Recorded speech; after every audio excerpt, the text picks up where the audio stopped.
Most founders sound exactly like the competition. If you want to be competitive in a crowded market, you can't just be better, you have to be different. I'm your host, Cameron Olds. And I'm Dallin Merrill, and we're here to talk about how you can avoid being mistaken for your competition, differentiate your brand, and ultimately create a lasting competitive advantage for yourself in the market. Welcome to Differentiate or Die.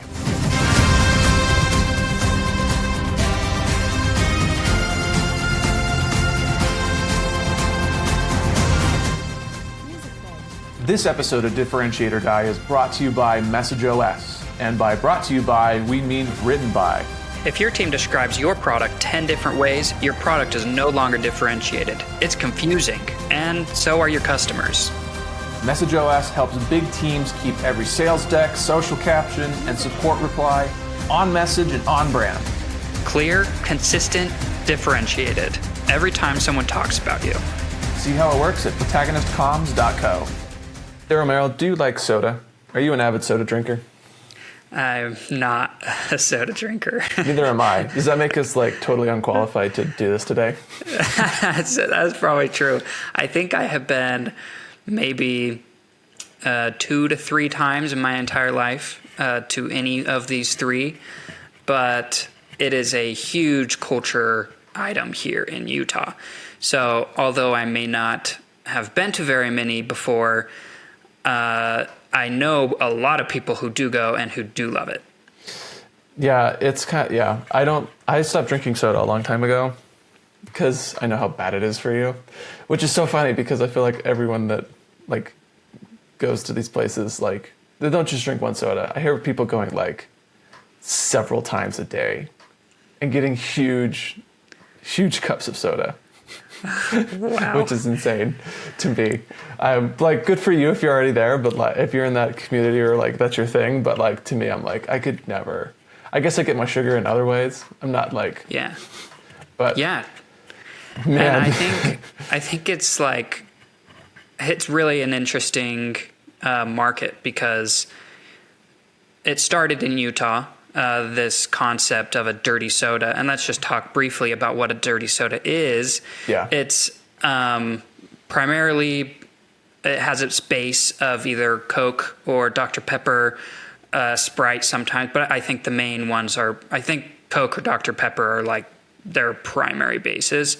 Yeah. And then you put a flavored syrup in it, whether that's vanilla, hazelnut, whatever, and then a cream if you want, whatever you want. But the concept is, all right, let's take a soda and make it dirty. Let's put stuff in there that makes it different and better. So you're essentially just mixing a bunch of different add-ins to already just the sodas everyone loves, yeah. Dr. Pepper, Coke, and just let's throw some I guess it's basically the Utah version of an Italian soda. Yeah, well, exactly I would go even further, an alcohol, or even, I think maybe maybe a better comparison would be Starbucks, right? Let's get your morning latte for the morning, and you get it exactly how you like it. So it's like the barista. It's here you go. Here's your morning coffee or whatever. So it's the Utah version of that. Yeah. So the whole idea is along that lines is money. So many people here in Utah, when they go to work in the morning and they're dropping kids off at school, instead of going to Starbucks, they'll go through drive-through lines here at these dirty soda shops, and they'll order their dirty Dr. Pepper or their Coke with lime and a shot of raspberry syrup or something like that. Yeah. And that's their daily fix. Mostly because of the LDS culture in Utah, where you can't drink coffee and you can't drink alcohol because of the word of wisdom. So everyone's well, what other vice could I have? I definitely think that's why it started here. You know, sure. It's where's the alternative?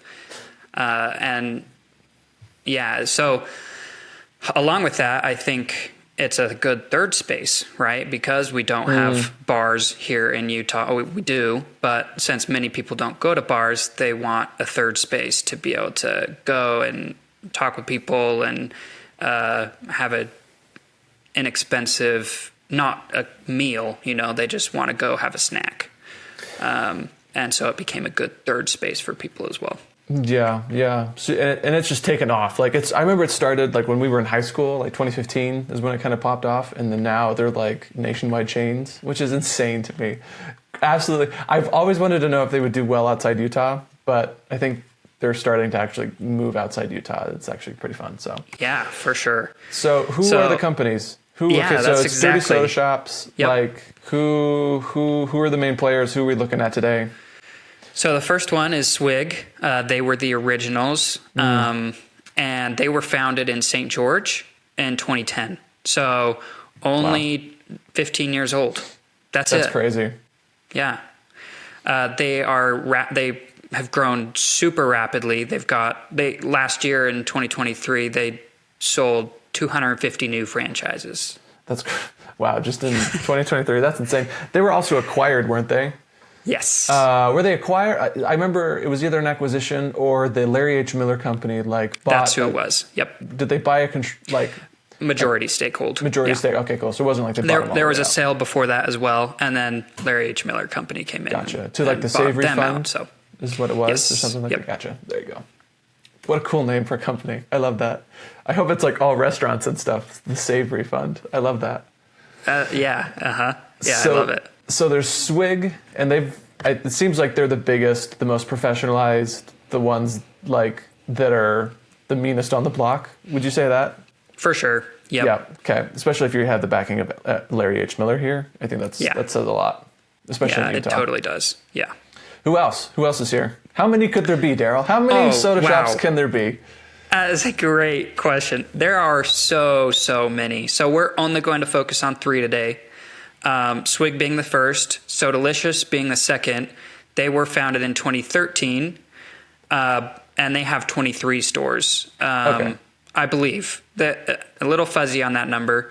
And then Fizz as well, who were in Bountiful in 2014 and have about 70 locations. So they've grown a little bit faster than Sodalicious has. Yeah, Sodalicious is tiny. If that number's right, they're tiny. Yeah. That's But you've crazy. heard of them because of the pun. Bro, don't even out me over a podcast. Listen, I didn't know that it was a pun. I thought it was they just mashed the word soda and delicious into one word, and it was just like some stupid, pun. But no, it's saying it's so delicious. That's what it's saying. I didn't get that until like right before, and I guess Daryl just outed me to the world. So thanks, Daryl. Can't believe you didn't catch up on that. No, Cameron. bro, I don't. It was like me and Under Armour. I didn't know that the Under Armour logo was a U and an A. I didn't get that either. I thought it was just some random mark. Well, maybe that's some missed marketing right there. Maybe. That's funny. I also guess I didn't know that the FedEx logo had an arrow in it. So maybe I'm just stupid. I'm just blind. So does Amazon. But I knew that one. That one's blatantly obvious. Did you know it was a smile too? yes. Nice. Okay, cool. Swig, Sodalicious, and Fizz. So in order of like scale, Swig's the biggest, Fizz Drinks is the second, and Sodalicious is the third. But there are so many others, just like boutique little mom and pop shops that are probably hyper local to certain neighborhoods as well. Probably because this is just like the barrier to entry to open up a freaking soda shop and buy a bunch of Italian soda mix-ins and then have cute, witty names as your drink names. Like anyone could do that. Anyone could do that. And something really interesting about it is a topic of conversation in business school of like Really? one of the main items in a normal restaurant, the way a lot of them make good money is off of their drinks, right? Just their sodas, their general soda. So like they will do anything to get you to buy a drink because that's where they make their profit. Their food is expensive, right? You go to Cafe Labor. Rio and like pork, lettuce, tomato, like that's all expensive, right? So their profit margin on you buying a pork salad is pretty minimal. But if you buy a drink with that, that's where they can get a good margin. I mean, I think it's like, I don't know what it is anymore, but anywhere from 10 to 30 cents for them or less for their soda. So creating an entire concept around only that as your product, that's a profit machine. Yeah, I'm sure that these guys make money hand over fist because, I mean, you have, like, what would their COGS be? I mean, they would be obviously the sodas, obviously the mix-ins, but those are pennies on the dime, especially if you're buying in bulk. And then what, like rent? And then a minimal staff just Overhead. to like pump. Yep. Yeah, like your overhead's nothing. So I imagine these guys are just mad rolling in the cash. Yeah.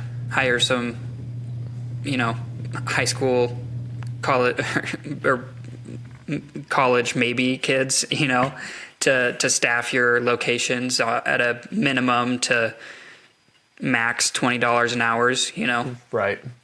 So they're pretty minimal. So, like, let's take a look at how they're talking about themselves, because at first glance, I'm like, I don't know what the difference is between Swig and Fizz and Sodalicious. I want to take a look at their website. I want to take a look at their Instagrams and see, like, how are they talking about themselves? Are they differentiating themselves at all? So let's take a look there. I've got Swig's website pulled up here, and I'm going to share it here. Let's go. Okay, here's what we're looking at. So you land on the homepage, and it's got a few different banners, but the first one is like "Sip into Spring." Our new spring menu is available now, featuring Berry Bougie, Citrus Sunrise, and Mojito Mama. Here for a limited time. Okay. So that's one of the things that these shops are known for, is their witty names, or their like cute and clever names. Like Berry Bougie. If you scroll down, it's another header that says "Back and better than ever."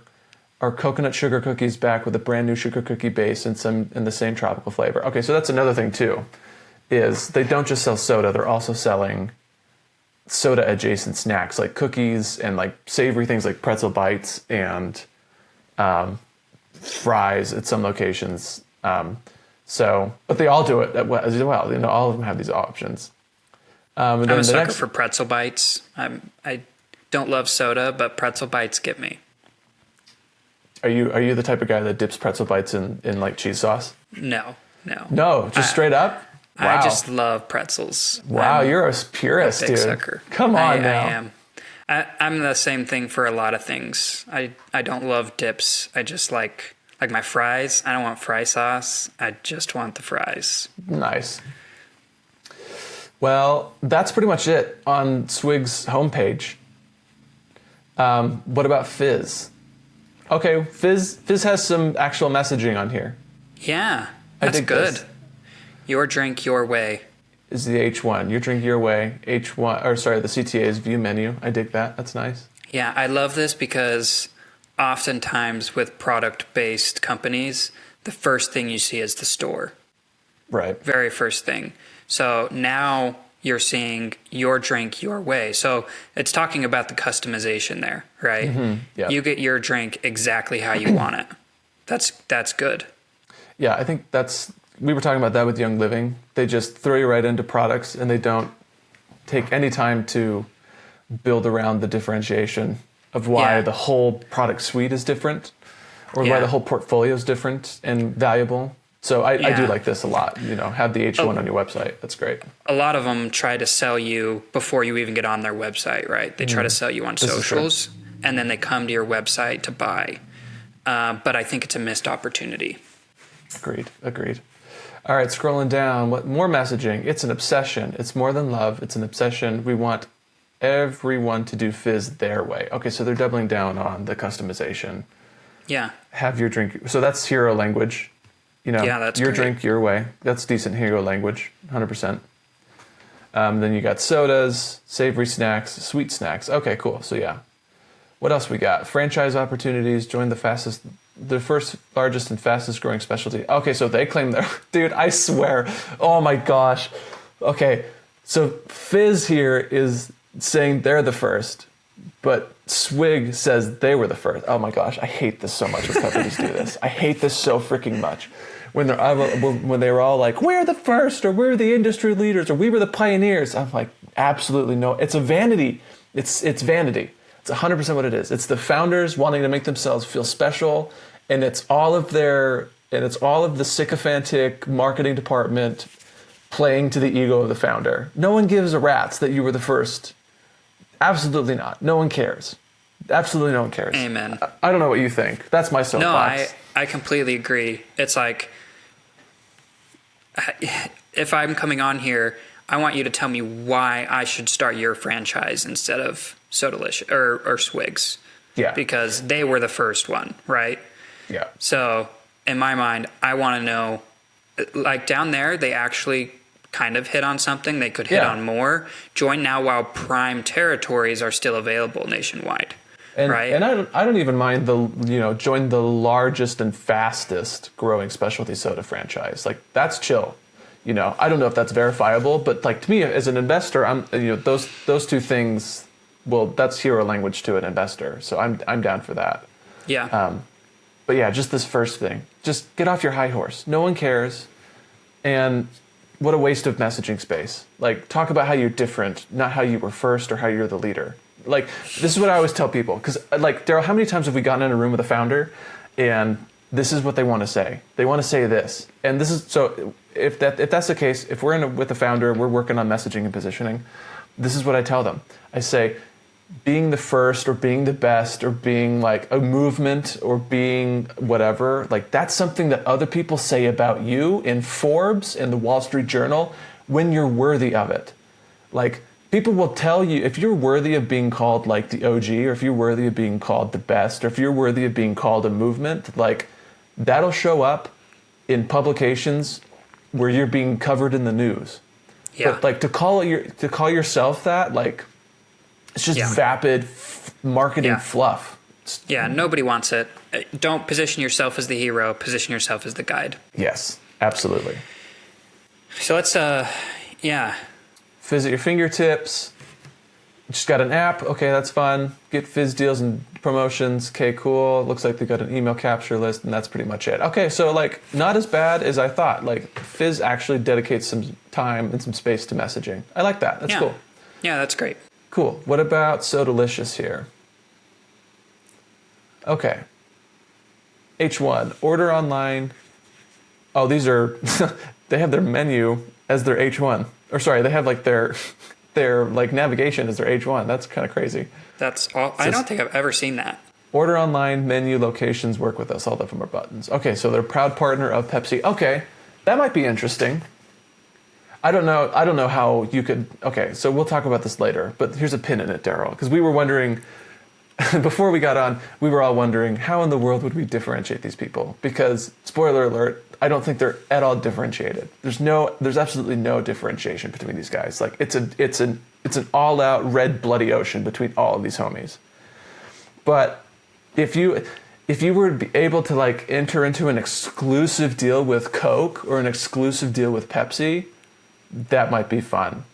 I doubt you could ever. I doubt they would ever let you do that, or you'd have to pay an obscene amount of money to license that or something like that. But like, if you were able to pull that off, like, that would be insane. Especially with Coke. If you could pull off Coke, and Swig was the only, they had an exclusive right to use Coke products, that would be great. That would actually be like a really big differentiator. That would be amazing. Or even get some sort of marketing deal with them. Yeah. Right? Like, could you imagine Coke putting Swig on their Coke bottles? Yeah. Wow. That'd be a big deal. I wonder, do you have to be a partner to sell Pepsi or Coke products? I have no idea how that works. Maybe you have to do that, but I'm talking exclusivity. But with regards to Sodalicious website, like, that's pretty much it. They say they're a proud partner of Pepsi, which honestly that's not a bad piece of hero language for people that really love Pepsi. Yeah, for sure. I think you're in the minority of people that of soda drinkers. I don't think anyone really likes Pepsi as much as they like Coke. But the people that do are diehard. That's huge. Like, that's a big. I actually kind of love that they put that on their website. That's great. Yeah. Love that. Nice. Okay. So like, what but about no messaging besides that kind of like that, no messaging. And that's not even messaging either. You're just saying a partnership.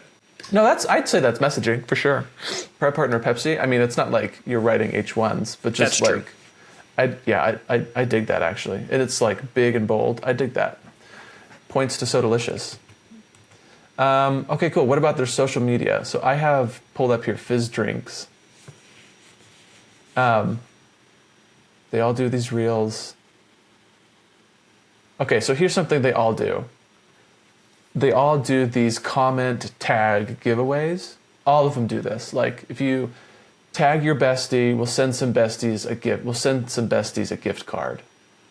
Right? So they're always doing this type of outreach on social media, and it's not unique to any of them. I mean, like the offer might be unique, but it's essentially like, we'll send you a gift card, we'll send you a free soda, we'll send you some merch, or like you get a free pretzel at checkout in the drive-thru or whatever. Yeah. But they all do this. Yeah, see, here's another one. Tag 3 friends you're taking on this journey. Oh yeah, and then they'll do like the summer bucket list challenge. They'll like do prolonged challenges for engagement on Instagram, which is kind of fun. Not a bad marketing. Yeah. So highly influencer based, highly referral based. Yeah, 100%. But all of them do it. So if we were to look up Swig now. Oh, there's messaging in the home of the original dirty soda from Swig. There you go. What are we seeing here? The new spring menu is here. Okay, so it looks like Swig maybe has a rotating menu like Crumble. Oh, yeah, for sure. Secret drink. If you want the recipe, you have to earn it, and here's how. Yeah, see? They're doing it. DM Drama Queen to me. Follow the instructions to play the game, so they do these games in the comments, score enough points, and get the secret recipe. Yeah, there you go. So that's kind of their social media strategy. All of them do it. There's mad engagement in the comments.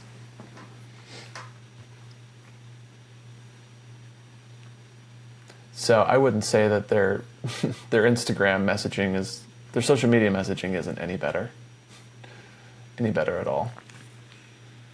Swig is more than just soda. Drop your refresher comments in the recommendations in the comments. Okay.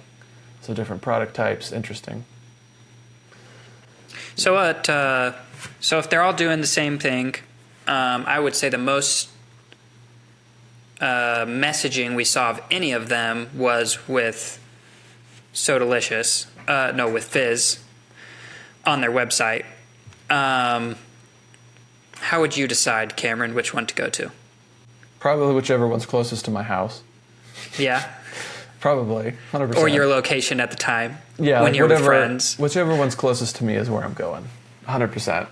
I don't unless one of them has like a specific recipe that I like more than that's not offered anywhere. But I can't imagine. Or I don't know. Yeah, but it's probably location based for me. I'm going where it's easiest to get to. Yeah, it's the quickest to get to. 100%. I feel like that's kind of hard though, because if I'm on Google Maps, I'm not looking up soda shops, right? I'm probably looking up the name. And to me, the one that comes to my mind is Swig, right? That's the one that comes to my mind first. So I'd probably look up Swig on Google Maps and take me to the closest location. Yeah. Yeah, that's tough. Which they've done really well because they have the most locations. So there's a high chance that it is the closest to you. So very similar to the strategy we were talking about with Quick Quack, with Austin, that they high geo-target locations. Yeah, they box people out. They just pepper a whole neighborhood with locations. Yes. Yeah, I think that's the strategy. And in that instance, it makes sense why Swig is winning, because they just have more locations, meaning it's easier for more people to get to a Swig than it would be for people to get to a Fizz or a Sodalicious. Yeah. The other one is gift cards. The few times I've gone, it's been a gift. Like, here, go. And it's a very popular gift to give, right? Yeah. Oh, happy birthday. Here's a Swig gift card. Here's a Fizz gift card, whatever. And so that is another way to get someone to go to your location, is be the one to give out the most. You could geo-target those as well. Yeah, I mean, I feel like that's a short-term marketing tactic. I wouldn't call that like a differentiated. Oh, for sure. Yeah. Yep. I mean, Agreed. I think Swig has built a pretty decent differentiated position just by virtue of the number of stores. I think that's pretty awesome. But like, where does that leave Fizz and Sodalicious?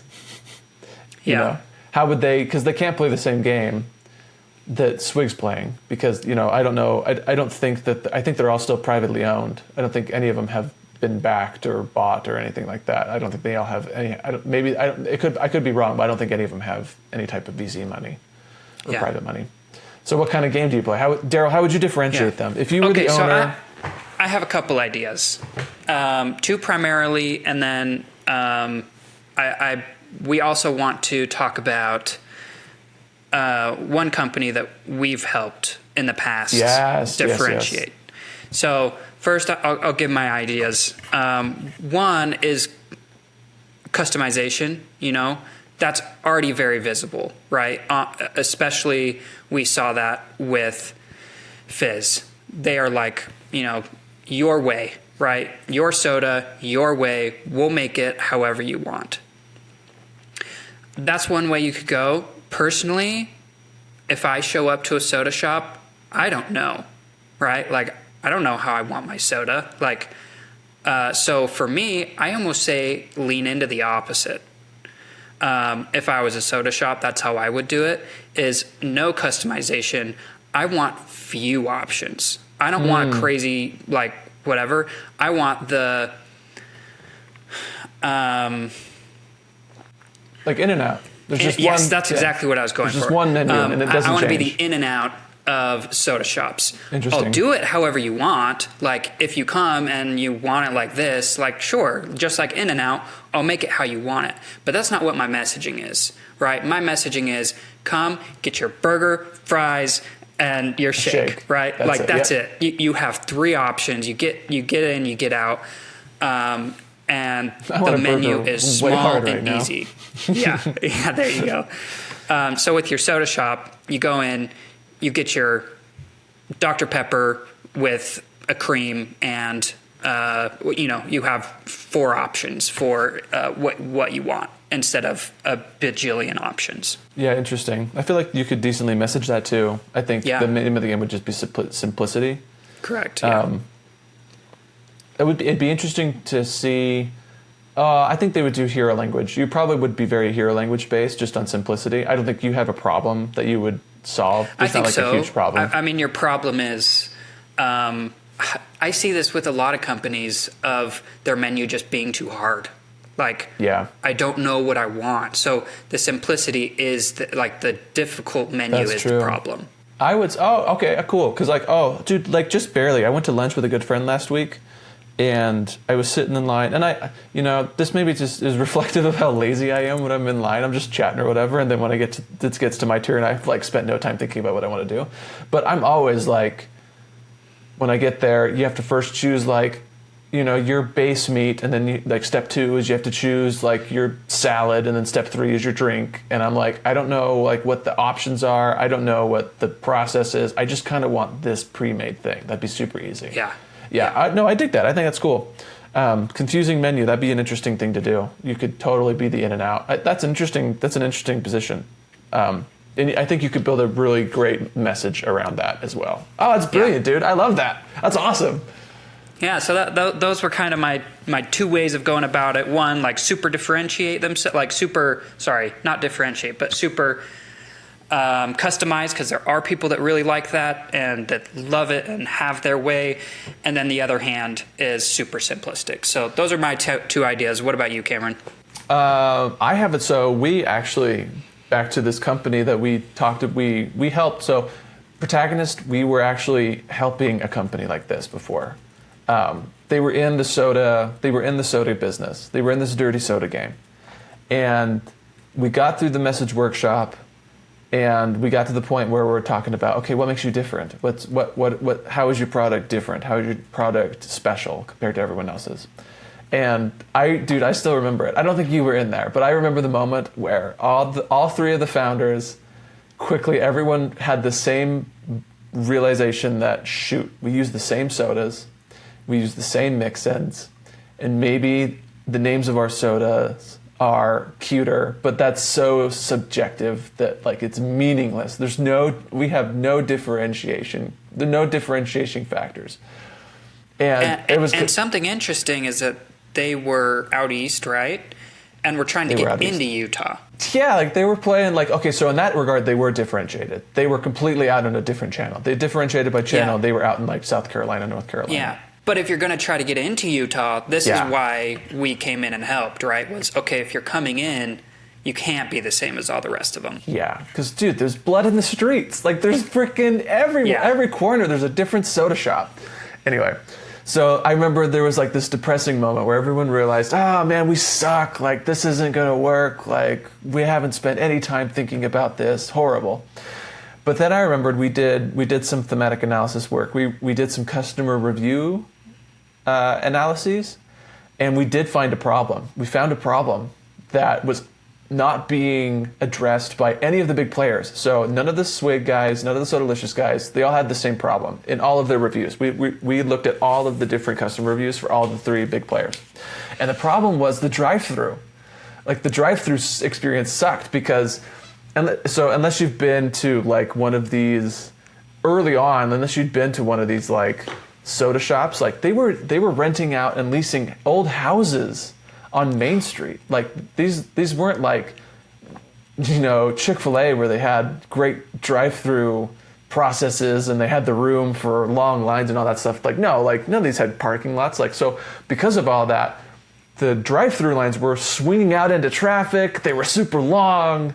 It was super hot. Everyone was grumpy by the time they got their order, and sometimes their order was mixed up. And so everyone, like these long drive-through lines just pissed everyone off. And so we said, hey, there's an opportunity here for you to differentiate yourself and message that. What if your drive-through experience was an actual experience? Like what if you took the efficiency of Chick-fil-A and combined it with like, instead of playing games in the comments on Instagram, like what if you were playing some type of game with the people in the drive-through, and you know, if you won in the drive-through, then you got like something free that, you know, then and there when you were checking out. That's great. I love that. So that was differentiating their product, but you know, it's just like how Fizz on their website, they were saying, you know, your drink your way. You could have on your website something like, you know, get your soda in the funnest drive-through or something like that. I don't know what it would be, but you could lean into you could message the fact that your drive-throughs are different. Your drive-throughs are better than anyone else, because everyone else's drive-throughs suck. Yeah, that's great. Yeah, one other way is could be your third space area. You know, having the funnest third space. So having an area where people can come. You have games in there or whatever, having your third space differentiated could be a fun way. I think Fizz is trying to do that, actually. It might be interesting to take a look, because I think they were trying to go, when they originally started, I read that they were trying to do that retro diner experience where you come in and kind of like sit at the bar. And nice. Yes. So that'd be interesting. Have an indoor space that's fun. Instagrammable, but all of them are like trying to be Instagrammable, so I don't know how that would work. And it might be interesting if one of them like stopped the drive-through, you know, went completely retro and said, which is hard for a company to do, right? Because drive-through is often a lot of your income for a place like that. But, you know, if you really wanted to differentiate your product, then that could be a way to do it, to be like, hey, we are a third space. We're not just come and grab your soda. We're an experience. Yeah, 100%. So like, is everyone cooked? Like, I look at all of them right now and I'm like, I'd hate to be in the position. I'd hate to be anyone that's not Swig, honestly. Unless they're thinking like this, unless they're thinking, how can we differentiate ourselves? Because that's what they should be thinking. They have a huge problem in that Swig has the most money, and in a competitive, saturated market like this, like whoever's wallet's the biggest is gonna pull out because they can buy market share and steal it from you. Unless you can give people a reason to just not choose Swig unless you can force a choice, give them something more valuable or solve a problem in a different way, which is exactly the strategy they should be adopting. Is how can I, if you want to play with Swig, I need to be different than Swig. I can't be another apple. I need to be an orange. Thanks for joining us in this week's Differentiation Wars as we dissected the Thirst Wars. Let us know what you think in the comments below. What a wild name. We'll see you guys later.